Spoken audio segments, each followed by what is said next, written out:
History of the World by J. M. Roberts. Book 5 The Making of the European Age. Chapter 6 Ideas, Old and New. Once ignorance, intolerance, and parochialism were removed, it was assumed that the unimpeded operation of the laws of nature, uncovered by reason, would promote the reform of society in everyone's interest except that of those wedded to the past by their blindness or their enjoyment of indefensible privilege. The Lechter Persans of the French author Montesquieu launched a tradition of suggesting that the institutions of existing societies, in his case the laws of France, could be improved by comparison with the laws of nature. In articulating such a program, the men of the Enlightenment were appointing themselves as the priesthood of a new social order. In their vision of their role as critics and reformers, there emerged for the first time a social ideal which has been with us ever since, that of the intellectual. Moralists, philosophers, scholars, scientists already existed. Their defining characteristic was specialized competence. What the Enlightenment invented was the ideal of the generalized critical intellect.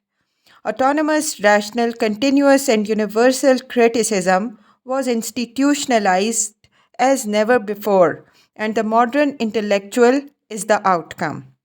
The 18th century did not use this term. It had the type, but called its exemplars simply philosophers. This was an interesting adaptation and broadening of a word already familiar. It came to connote not the specialized mental pursuit of philosophical studies, but the acceptance of a common outlook and critical stance. It was a term with moral and evaluative tones, used familiarly by the enemies as well as friends to indicate also a zeal to propagate the truths revealed by critical insight to a large and lay public. The archetypes were a group of French writers, soon lumped together in spite of their differences and referred to as philosophes. Their numbers and celebrity correctly suggest the preponderance of France in the central period of Enlightenment thought. Other countries neither produced so many and such conspicuous figures within this tradition, nor did they usually confer such prestige and eminence on those they had. Yet the presiding deities of the early Enlightenment were the English, Newton and Locke. It could be reasonably claimed, too, that the philosopher who expressed the most extreme development of Enlightenment ideals and methods was Bentham, and that its greatest historiographical monument is Gibbon's work. Further north, Scotland had a great 18th century cultural efflorescence and produced in Hume one of the most engaging as well as the most acute of the Enlightenment's technical philosophers, who combined extreme intellectual skepticism with good nature and social conservatism.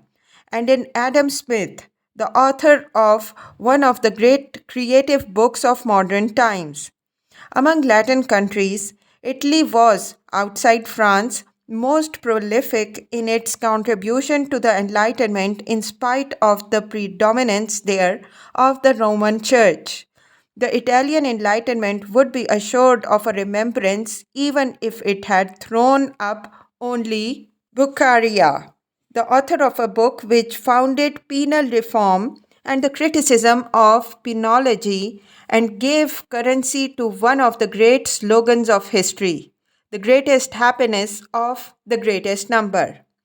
The German Enlightenment was slower to unroll and less productive of figures who won universal acclaim, possibly for linguistic reasons, but produced in Kant a thinker who, if he consciously sought to go beyond the Enlightenment, nevertheless embodied in his moral recommendations much of what it stood for.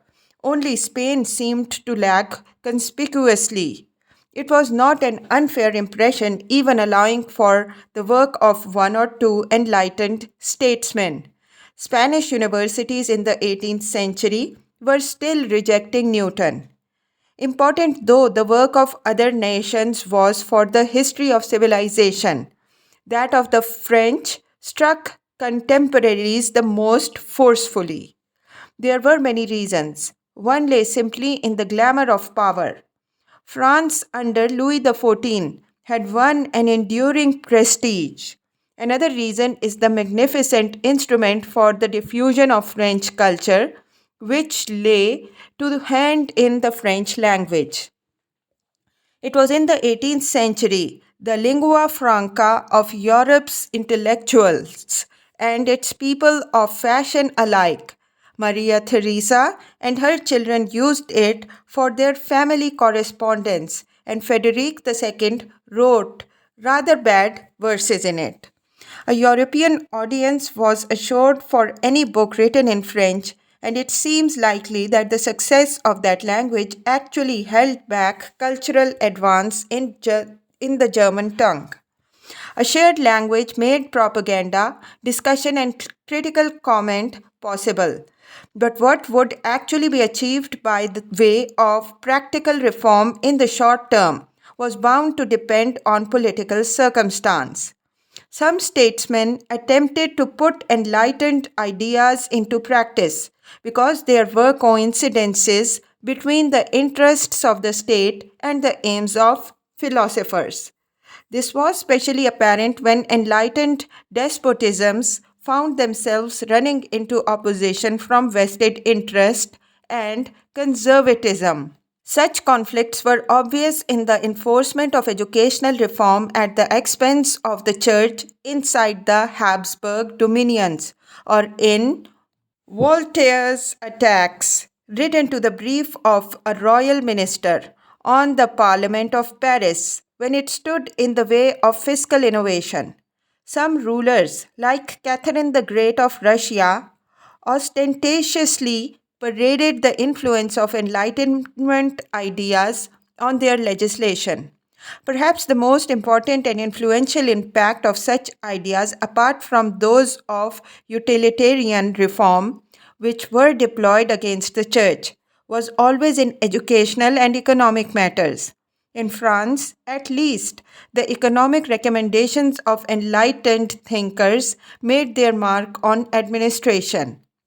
Religious questions drew the attention of the philosophies with unique power. Religion and religious teaching were, of course, still inseparable from every side of the Europe's life. It was not just that the churches claimed authority in so much, but also that they were physically omnipresent as great corporate interests, both social and economic. Religion was involved in some measure in every aspect of society to which the attention of reformers might be drawn, whether it was because the abuse of sanctuary or clerical privilege stood in the way of judicial reform, or Mortmain impeded economic improvement, or a clerical monopoly of education encumbered the training of administrators, or dogma prevented the equal treatment of loyal and valued subjects. The Roman Catholic Church, in particular, seemed to find itself always opposing improvement. But this was not all that drew the fire of the philosophies. Religion could also lead, they thought, to crime. One of the last great scandals of the era of religious persecution was the execution of a Protestant at Toulouse in 1762 on the charge of converting Catholics to heresy. For this, he was tortured, tried, and executed. Voltaire made this a cause célèbre. His efforts did not change the law, but for all the violence of feeling which continued to divide Catholic and Protestant in southern France, they made it possible for such a judicial murder ever to be repeated there. They made it impossible for such a murder ever to be repeated there, or probably in France as a whole. Yet France did not give even a limited legal toleration to Protestants until 1787, and then did not extend it to Jews. By that time, Joseph II had already introduced religious toleration into his Catholic territories. This suggests an important limit to the practical success of Enlightenment. For all its revolutionary power, it had to operate with the still very restrictive institutional and moral framework of the Ancien regime. Its relationship with despotism was ambiguous. It might struggle against the imposition of censorship or the practice of religious intolerance in a theocratic monarchy, but could also depend on despotic power to carry out reform. Nor, it must be remembered, were enlightened ideas the only stimulus to improvement. The English institutions Voltaire admired did not stem from Enlightenment, and many changes in the 18th century England owed more to religion than to philosophy. The greatest political importance of the Enlightenment lay in its legacies to the future. It clarified and formulated many of the key demands of what was to be called liberalism, though here too its legacy is ambiguous. For the men of the Enlightenment sought not freedom for its own sake, but freedom for the consequences it would bring. The possibility of contriving that mankind should be happy on earth was the great insight of the 18th century. The age may be said indeed not merely to have invented earthly happiness as a feasible goal, but also the thought that it could be measured and that it could be promoted through the exercise of reason. Above all, the Enlightenment diffused the idea that knowledge, in its social tendency, was fundamentally benign and progressive, and therefore that it should be trusted. Those ideas all had profound political implications. Apart from this, the age made its best known contribution to the future European liberal tradition in a more specific and negative form. The Enlightenment created classical anti clericalism. Criticism of what the Roman Church had done led to support for attacks by the state upon ecclesiastical organizations and authority. The struggles of church and state had many roots other than philosophical and could not and could always be presented as a part of a continuing war of enlightenment and rationality against superstition and bigotry. In particular, the papacy attracted criticism or contempt. Voltaire seems to have once believed that it would in fact disappear before the end of the century. The greatest success of the philosophies in the eyes of their enemies and of many of their supporters was the papal dissolution of the Society of Jesus. A few philosophies carried their attacks on the church beyond institutions to an attack on religion itself. Out and out, atheism, together with deterministic materialism, had its first serious expression in the 18th century, but it remained unusual. Most of those during the Enlightenment era who thought about these things were probably skeptical about the dogmas of the church, but kept up a vague theism. Certainly, too, they believed in the importance of religion as a social force. As Voltaire said, one must have religion for the sake of the people. He, in any case, continued throughout his life to assert with Newton the existence of God and died formally at peace with the Church. Here is a hint of something always in danger of being lost to sight in the Enlightenment: the importance of the non intellectual and non rational side of human nature. The most prophetic figure of the century in this respect, and one who quarreled bitterly with many of the leading figures among the enlightened and the philosophers, was a Genevan, Rousseau. His importance in the history of thought lies in his impassioned pleas that due weight be given to the feelings and the moral sense, both in danger of eclipse by rationality. Because of this, he thought the men of his day were stunted creatures, partial and corrupt beings, deformed by the influence of a society which encouraged this eclipse.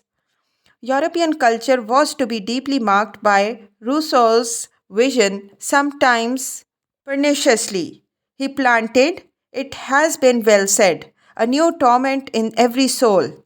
There can be found in his writings a new attitude to religion, which was to revive it, a new psychological obsession with the individual, which was to flood into art and literature, the invention of the sentimental approach to nature and natural beauty, the origins of the modern doctrine of nationalism, a new child centeredness in educational theory, a secularized Puritanism rooted in a mythical view of ancient Sparta, and much else besides. All these things had both good and bad consequences. Rousseau was, in short, the key figure in the making of what has been called Romanticism. In much, he was an innovator and often one of genius. Much, too, he shared with others. His distaste, his distaste for the Enlightenment erosion of community, his sense that men were brothers and members of a social and moral whole was, for example, expressed just as eloquently by the Irish author Edmund Burke, who nevertheless drew from it very different conclusions. Rousseau was in some measure voicing views beginning to be held by others as the age of enlightenment passed its zenith. Yet, of Rousseau's central and special importance to Romanticism, there can be no doubt. Romanticism is a much used and much misused term. It can be properly applied to things which seem diametrically opposed.